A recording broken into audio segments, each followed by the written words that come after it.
నమస్తే, నేను మీ తేజ. నటుడు ప్రకాష్ రాజ్ రామాయణం గురించి కొన్ని వివాదాస్పదమైన వ్యాఖ్యలు అయితే చేయడం జరిగింది. ప్రస్తుతం నెట్టింటి చాలా ధూమ్రం రేపుతుంది. చాలా మంది అతన్ని కొట్టడానికి కూడా ప్రయత్నిస్తున్న విషయాలు అయితే ఇప్పుడు ఉన్నాయి. ఎందుకంటే అతను చేసిన వ్యాఖ్యలే కారణం. సో దీని గురించి క్లియర్ గా మనం తెలుసుకునేందుకు ప్రయత్నిద్దాం. మనతో పాటు డిస్కస్ చేయడానికి సీనియర్ జర్నలిస్ట్ దుర్గా గారు ఉన్నారు. ఆమెతో మాట్లాడదాం. నమస్తే మేడం. నమస్తే అండి. సో ప్రకాష్ రాజ్ గారు ఒక మంచి నటుడు, కానీ ఈ మధ్య కాలంలో చూసుకుంటే చాలా వివాదాల్లో చిక్కుకుంటున్నారు. రామాయణాన్ని ఉద్దేశించి రీసెంట్ గా కొన్ని వ్యాఖ్యలు చేశారు.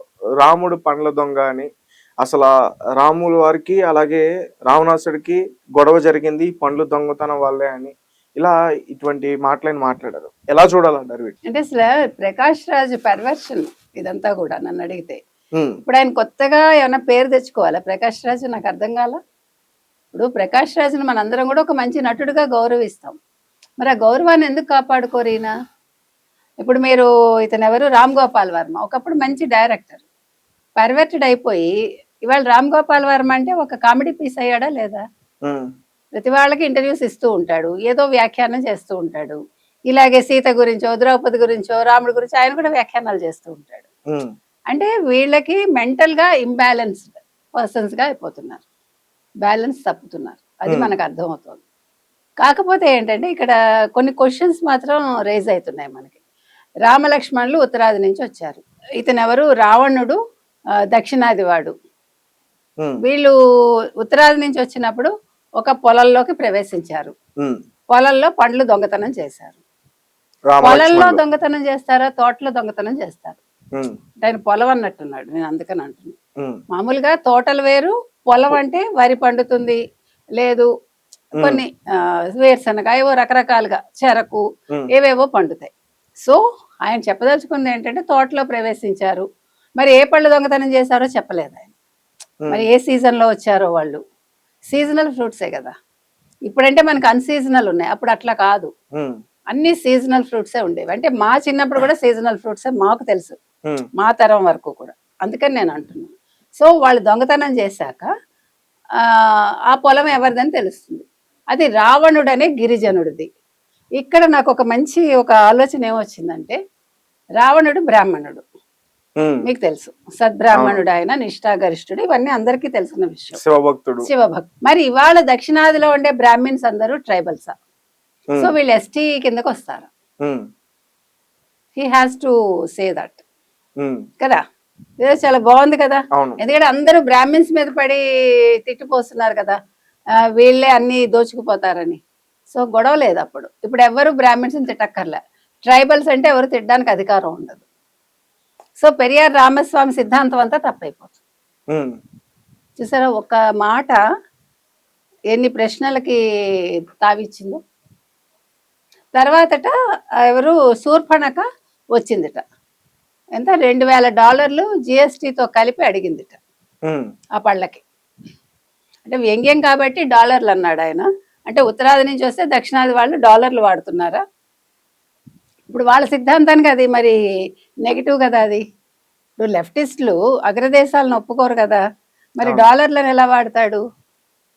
కాసులు అనాలి, బంగారు నాణాలు అనాలి కదా.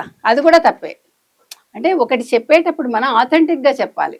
మీరు ఒక చరిత్రని చెప్తున్నారు, చరిత్రలో ఏముందో ఏం జరిగిందో ఆ కాలంలో ఏ ఉండొచ్చో అదే మాట్లాడాలి మనం, అవునా? మరి దాన్ని ఎందుకు వక్రీకరించాడు అంటే చెప్పటం రాలా, ఏదో చెప్పాలనుకున్నాడు, ఏదో చెప్పాడు, ఏదో నేను మళ్ళా నలుగురు నోళ్లలో నానాలనుకున్నాడేమో ఆయన. నాకు అనిపించింది అది. ఇక్కడ మనం ప్రకాష్ రాజ్ మాటలకు విలువ ఇవ్వక్కర్లే, ఐ డు అగ్రీ. కానీ ఎందుకు ఈ పర్వర్షన్స్? ఎందుకు ఇప్పుడు కొత్తగా మీరు ఇలా స్టేజీల మీదకి వెళ్ళి ఏదో ఒక ప్రైవేట్ ఫంక్షన్ లో మాట్లాడాడు? అవసరమా? ఇప్పుడు మీరు మీ అమ్మగారి గురించి చర్చ్ మాస్కి వెళ్తే మేమందరం మిమ్మల్ని సమర్థించాం, అది మీ వ్యక్తిగతం కదా, అందుకని మిమ్మల్ని సమర్థించాం. కానీ మీరు మోదీ తల్లిని గురించి మాట్లాడారు గతంలో, అది మీ సంస్కారం. ఇక్కడ నేను చెప్పొచ్చేది ఏంటంటే, ఎవరి పురాణాలు ఎవరి ఇతిహాసాలు వాళ్ళవి, ఎవరి నమ్మకాలు వాళ్ళవి. మీ నమ్మకం మీకుంది, ఖచ్చితంగా ప్రకాష్ రాజ్కి నమ్మకం ఉండుంటుంది. I'm not questioning, that is your personal. అలాగే మీరు ఎదరవాళ్ళ నమ్మకాలని లేకపోతే వాళ్ళ మతాచారాల్ని, వాళ్ళ సంస్కృతి సంప్రదాయాల్ని గౌరవించడం నేర్చుకోండి. ఎందుకంటే దీనివల్ల నష్టం హిందువులకు ఉండదు. మీరే అలాగా అంటే చీప్గా అయిపోతారు. ఒక ప్రకాష్ రాజ్కే చెప్పట్లా, ఇటీవలి కాలంలో చాలా మంది చాలా రకాలుగా మాట్లాడుతున్నారు. వాళ్ళ ఏమంటారు, వాళ్ళ ఇళ్లలో ఉండే పెట్ డాగ్స్ కావచ్చు, వాటికి రామాయణంలో మహాభారతంలో ఉండే మనం పూజించుకునే పాత్రల పేర్లు పెట్టుకుంటున్నారు. దానివల్ల కూడా హిందువులకు వచ్చిన నష్టం లేదు. నిజం. అంటే ఎగ్జాంపుల్ గా శ్రీరామ్, సీత, నేను నా ఫ్రెండ్స్ ఇళ్లలోనే ఉన్నాయి అవి. డాగ్స్ పెట్టుకుంటా. దానివల్ల వచ్చే నష్టం లేదు. ఇక్కడ ఒక విషయం గమనించండి, మీరు బయట మేము హిందూ మతానికి వ్యతిరేకం అంటూ మీరు రోజు ఆ పేరుతోటి పిలుస్తూ మీరు పుణ్యం సంపాదించుకుంటున్నారంటాను నేను. నీకు అర్థమైందా? So let us take it in a positive sense. నీకు దమ్ము లేదు అల్లా అని పెట్టగలవా, జీసస్ అని పెట్టగలవా? నీకు దమ్ము లేదు. నీకు దమ్ముంటే అది కూడా చెయ్యి, అప్పుడు నేను గౌరవిస్తాం మేము. అది నేను చెప్తున్నా. కాబట్టి ఇవాళ ప్రకాష్ రాజ్ అనేవాడు మాట్లాడిన మాటలు, ఆయన గొప్ప వ్యక్తి అయితే ఉండి నటుడుగా ఎస్ వీల్ అగ్రీ, బట్ ఒక వ్యక్తిగా ఆయన అంటే ఇవాళ చాలా మంది చాలా చులకన భావం అనేది ఆయనే తెచ్చుకున్నాడు, ఏర్పరచుకున్నాడు. ఖచ్చితంగా అతన్ని అరెస్ట్ చేసే ఛాన్సెస్ ఉన్నాయి. చాలా సెక్షన్స్ మీద ఆయన మీద కేసు పెట్టారండి.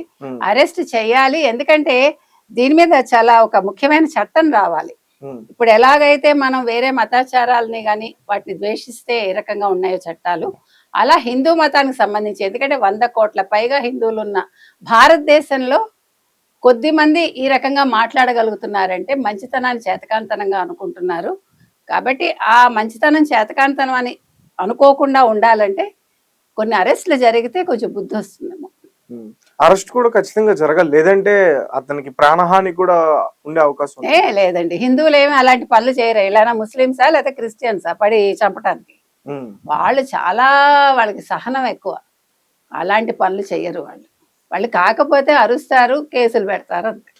ఆ సహనానే లోకుగా తీసుకుని ఎప్పుడు ఏం పర్వాలేదండి. సహనం అనేది ఎప్పుడు మంచిదే, ఓర్పు సహనం ఉండాలి. మనం వాళ్ళని చంపేస్తే సమస్య పరిష్కారం అవ్వదు. సమస్యకి పరిష్కారం రావాలంటే వేరే మార్గాలు వెతకాలి తప్ప మనుషుల్ని చంపటం వల్ల లేదా పొడవటం వల్ల ఏ సమస్య పరిష్కారం కాదు. అలా అనుకుంటే ఈ పాటికి ఎంతమంది చంపు ఉండాలి.